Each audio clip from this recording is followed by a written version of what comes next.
What's going on, my Flabby family? It's your boy Izzy. Welcome if you're new. Cheryl Reeve ended up stepping out and saying what she had to say in the press conference about the game and how they came. We have a tendency sometimes to get impatient, and I didn't think that our commitment to moving the basketball and creating advantages, we had a hard time getting that done, which led to, we had some easy shots that didn't fall, as did they, particularly early in the game, and then they kind of got their rhythm going, and we sort of lost ours. We had 27 points, and then we had 7 in the second quarter. That's tough. So yeah, give them credit. I watched the video back, but I would imagine that they just sort of beat us to spots. We didn't have our usual sort of fortitude, fight, and response to physicality. They beat us. Shockwaves hit the hardwood as the Indiana Fever pulled off the unthinkable, snatching the Commissioner's Cup and rewriting the WNBA script in real time. The experts are scrambling, rival coaches are in disbelief, and Cheryl Reeve, let's just say her reaction was a mix of disbelief, frustration, and unfiltered honesty. Was it a breakdown, a brutal reality check, or the end of an era? Whatever it was, her post-game comments lit up the league like a half-court buzzer beater. Buckle up, we're diving into the fallout, the fury, and the fever that flipped the league on its head. It definitely feel like Christmas in July for the Indiana Fever because they put the beats on the Minnesota Lynx, man. They pretty much didn't have an answer for Natasha Howard. She was scoring at will. Final score 59-74. They came in ready to play, and I'm here to tell you, Cheryl Reeve had broken her silence about this. I ain't finna hold y'all up any longer. Best part of the night? Hands down. Watching Cheryl Reeve unravel in real time. And we're not just talking about a scoreboard, Elle. This was a soul-snatching, pride-shattering, defense-exposing implosion delivered by the Indiana freakin' Fever. Yep, the same squad everyone wrote off as lottery-bound. Instead, they handed Reeve a Commissioner's Cup collapse so brutal it could have doubled as a career expose. She looked like a coach who just realized her worst nightmare was wearing 22, and draining threes with vengeance. It wasn't just a loss, it was a reckoning. Worst arguments that I would hear when it comes to diminishing and downplaying Caitlin Clark. It would be, Caitlin Clark has no championships. Caitlin Clark has never won a champion. Well, guess what? She's got one now. So what are you gonna say now, huh? What is the argument going to be now? Where are we going to move the goalpost? Because Caitlin Clark has a championship. It began subtly, like all legendary meltdowns do. A missed rotation here, a lazy closeout there. Then came the who's supposed to be on Howard, confusion, followed by sheer chaos. Suddenly, Howard morphed into a walking siren, torching the court and igniting full-blown panic along the Lynx sideline. What started as a slow burn erupted into a 5-alarm basketball emergency, and Cheryl Reeve had no extinguisher in sight. They did it. The Indiana Fever actually did it. I am in shock. I'm genuinely in shock. I cannot believe that they managed to do it. The Indiana Fever just won the Commissioner's Cup. I love the fact that the Dewana Bonner's not there. The Commissioner's Cup is not the championship. But I also understand that at this point in the season, the only thing there's been to play for is the Commissioner's Cup. And today we're going to be talking about the celebrations from the Indiana Fever. And if you guys agree, it's a great win. Big game? No, the game. She wasn't just putting up points. She was dismantling defensive schemes like tangled headphones yanked from a dryer. While Reeve frantically searched for solutions, the Fever leaned in, amplifying the chaos, cranking up the pressure, and serving a full-court clinic in controlled destruction. It wasn't just domination, it was tactical embarrassment. Well, what a game for the Indiana Fever. I didn't think they were going to win it. I'm sure most of you didn't think they were going to win it, but they came up with the victory against the Lynx in the Commissioner's Cup to get that bag. Every single player is going to be getting around 50 to 60K from this game. That's big time money for these WNBA players that don't make that much. Shout out to the Fever for getting the win. That was an ugly game, though. More than it was a Fever win, I feel like it was a Lynx loss. They just played atrocious in that game. Courtney Williams was 4 for 14. Nafisa Collier was 6 for 18 from the field. Those two players were sucky. The entire team was sucky. They didn't even crack 60 points in this game. If you enjoy, please leave a like and subscribe our channel. Let's be honest, the Fever defense? That's no longer a suggestion. That's a warning label. What used to be a punchline is now a pack of wolves with matching jerseys. They've stopped playing basketball like a rebuilding team and started playing like they're collecting unpaid debts. And Cheryl Reeve's offensive sets owed them interest. Meanwhile, Natasha Howard, oh, sweet poetic vengeance. Ever since Bonner got waived, and yes, that saga deserves its own dramatic telenovela, Natasha's been playing like someone who's been unshackled from years of passive-aggressive locker room glances and emotionally manipulative high fives.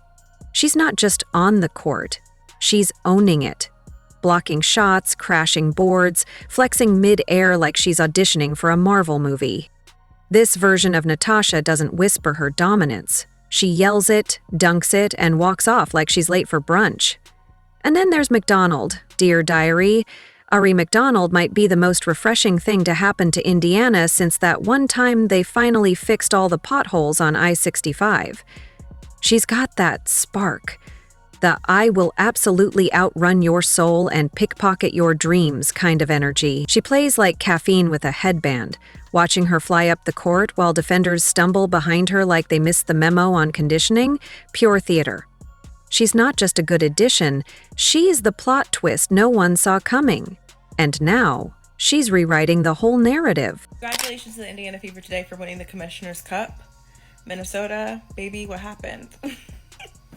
Those shots just weren't falling for them today, and that's okay because I'm not mad at that Indiana one. I'm actually really happy for them. They're a young team, and this is what I'll say because I didn't even talk about the DeWanna Bonner of it all. Everyone was in a hoopla about it last week or whenever, and all I'll say is that you don't get Ari without losing DeWanna. And although we don't know the story, the details behind what went down with that, I'm happy that Ari's on the team. I really am, because even though we didn't have Caitlin available for today's game, like, Ari still helped carry that team. Natasha Howard, she showed up in a huge way today. Back on the Lynx side, Reeve's post-game expression deserves to be framed. Somewhere between, did I leave the stove on, and was that even legal? She looked stunned, but not just from the scoreboard. No, this was deeper, existential. The kind of stunned that says, how bad would this have been if Caitlin Clark had actually played? You could see the internal monologue play out in real time. Her eyes did the math, her soul whispered the horror. Because if that Fever team could dismantle her scheme without Clark on the floor, well, let's just say therapy prices in Minneapolis might be going up this week. Clark's absence was the loudest silence in the building.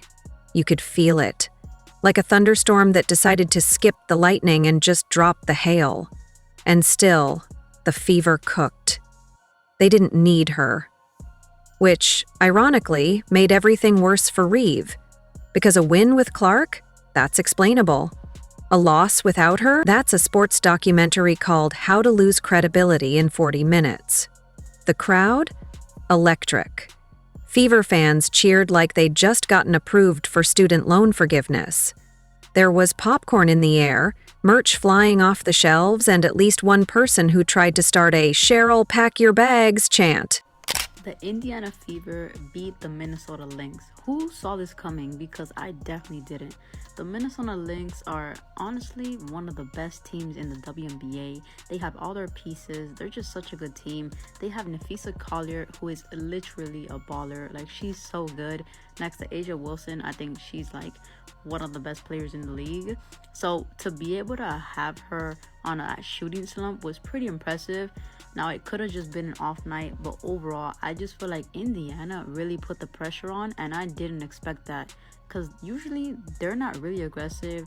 They're kind of soft sometimes, so the fact that they could actually match the Minnesota Lynx's energy was pretty impressive. And who could blame them? The team that was supposed to be everybody's punching bag is now handing out the uppercuts. And the Lynx? They caught every single one. There's something about the way this Fever team moves now. The chemistry is clicking, the roles are crystal clear, and even their bench celebrations are organized chaos. You'd think they were coached by someone who actually reads scouting reports and doesn't just rely on outdated narratives about veteran toughness and sticking to the system. They've become allergic to mediocrity. and everyone who plays them breaks out in hives. Meanwhile, Cheryl was probably flipping through mental flashcards, trying to remember when exactly the WNBA rules changed to allow this level of embarrassment. Her timeouts, desperate attempts to stop a tsunami with a paper towel. She pulled every trick, switched every matchup, yelled every phrase that's probably banned in 2 countries, and it still didn't matter. Because when the Fever decide to choke you out on defense and punch you in the gut on offense, there's not much to do except update your resume and ask for hugs. This shit comes in. This is what this is the type of games they got veterans for. When you're playing the best team in the WNBA and you're on the road and the ball won't go in. Nobody hit a shot. And Natasha Howard, she led with her. She didn't lead with her mouth. She didn't, come on, guys, none of that stuff. She led with her play, constantly battling and battling. She made a lot of mistakes. She made a lot of mistakes. She missed a lot of shots, but she kept fighting and fighting and fighting and fighting and battling and battling. And a phenomenal job on Nafisa Collier. Phenomenal job. The real kicker? This wasn't even the Fever at full capacity. Clark wasn't on the floor, and they still looked like they'd been studying the Lynx playbook like it was a cheat code. Every cut was anticipated. Every switch was punished. Every mismatch was exploited like it owed back taxes. And through it all, the Fever stayed calm, collected, and somehow still hungry. Because this isn't just about a cup, it's about making the league eat every single word they wrote off last season. And poor Cheryl. After the game, someone probably handed her a water bottle and she mistook it for smelling salts. Her brain had short-circuited from trying to process how the team she dismissed just handed her a blueprint on how to not coach. Her quotes, her tone, she didn't sound like someone analyzing a game. She sounded like someone reciting the stages of grief in real time. Make no mistake, this game wasn't just a win for Indiana. It was a message. The Fever are no longer building for the future. They are the future. And the past, well, it just caught a technical foul trying to keep up. Every possession screamed evolution. Every play was a meme waiting to happen. And somewhere deep down, every GM in the league is probably realizing that letting McDonald fall into Indiana's lap was like handing a bazooka to a toddler and being surprised when the dollhouse exploded. The Indiana Fever are sipping the sweet nectar of the Commissioner's Cup. Now, I've been saying that the Fever are formidable. You know, even through the struggles so far this season, Caitlin Clark being out with injury, obviously, that's because the addition of Ari McDonald and the switch with DeWanna Bonner is a big boost for this team. That's because I've seen other trends that point in the right direction. Obviously, Aaliyah Boston is a star. Kelsey Mitchell continues to thrive. They got that production from Natasha Howard that was missing to the tune of Commissioner's Cup MVP. Role players stepped up. Sophie Cunningham, Lexi Hull's been there all season. In the end, the scoreboard lied.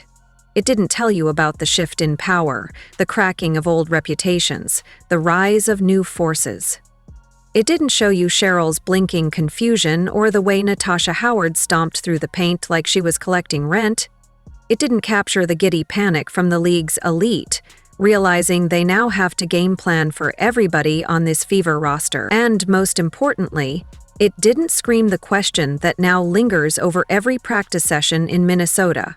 What would that score have been if Caitlin Clark had played? Let that marinate. The kind of defensive grit that makes you question your life choices mid-dribble.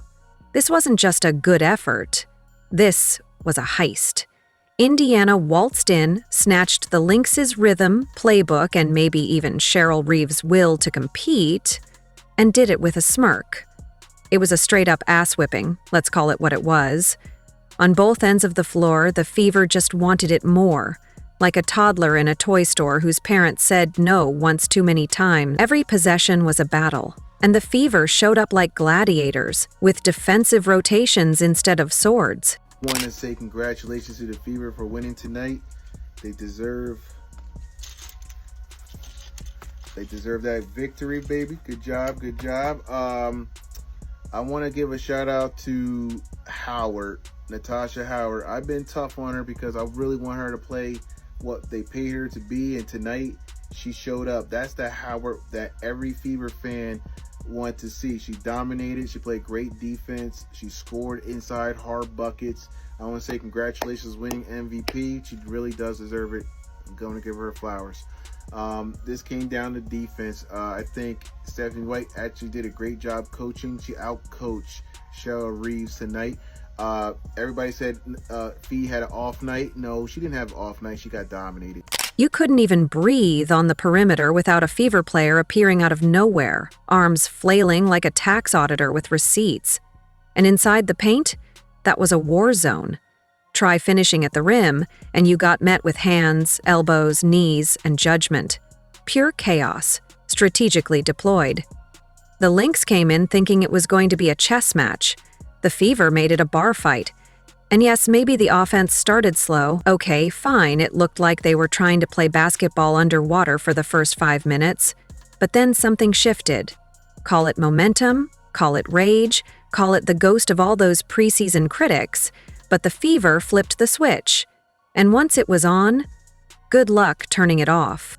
The ball started moving, shots began falling, and suddenly, this team that had been stumbling into screens was slicing through defenders like they'd installed cheat codes. It was beautiful in a violent kind of way. The rhythm clicked, and then it was over for the Lynx. The Fever offense didn't just heat up, it combusted.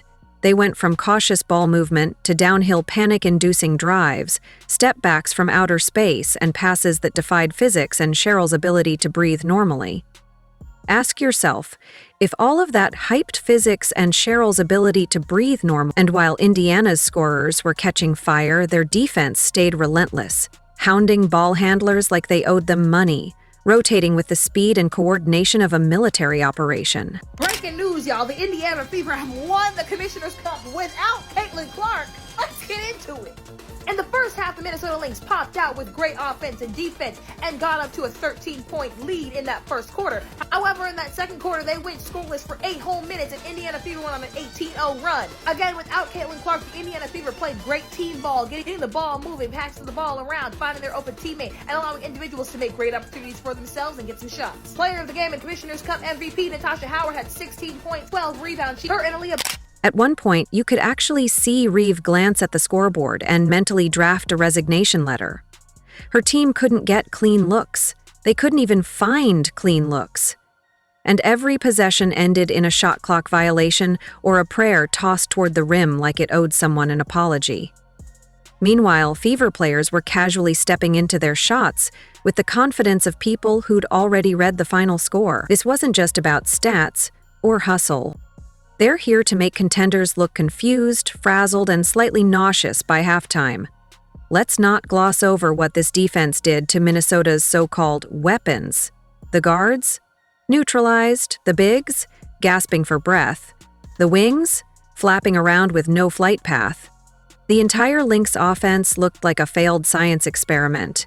Disjointed, bubbling, and moments away from full detonation. They weren't just forced into tough shots, they were invited into traps, baited into turnovers, and psychologically dismantled.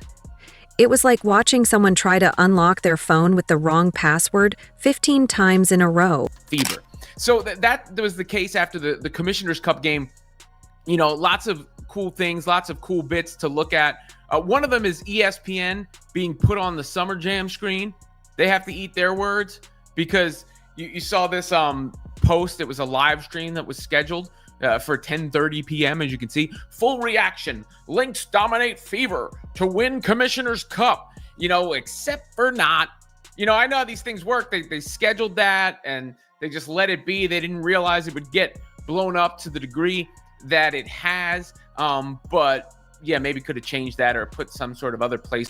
Even in transition, where the Lynx usually shine, Indiana was a nightmare. Every fast break looked like it was being escorted off a cliff. If you tried to run against the Fever, you weren't scoring. You were just providing cardio content for the highlight reel. At some point, it stopped being a game and became a live demonstration of what happens when your scouting report gets incinerated in real time. And that's the beauty of this Fever roster. There's no singular hero. Their rotations are airtight, communications sharp, and their refusal to back down? Borderline rude. They play like a team that's been personally insulted by the idea of mediocrity. And against a seasoned coach like Reeve, they didn't blink. They didn't flinch. They performed. Even when the Lynx tried to mount a run, those brief moments of delusion where it looked like they might crawl back into the game, Indiana responded like, "Aw, that's cute." Immediate buckets, tactical stops, psychological retribution. It was basketball with bite, and it left the Lynx chasing ghosts and excuses. Every adjustment Reeve made was met with a louder counterpunch, and every time Minnesota thought they'd found an opening, the Fever swatted it shut like a mosquito on a summer night. Nobody believed in them. Most hated. Caitlin's out injured. What happens? Belt to ass. The Indiana Fever are your 2025 Commissioner's Cup champions, and they take home that $500,000. Natasha Howard, before the season, many of us roundly mocked the idea that she would win some type of MVP award this year. Well, she has the last laugh now, as she was named the MVP with 16 points and 12 rebounds. And man, what a incredible game for the Indiana Fever. The first real sign of winning for this team.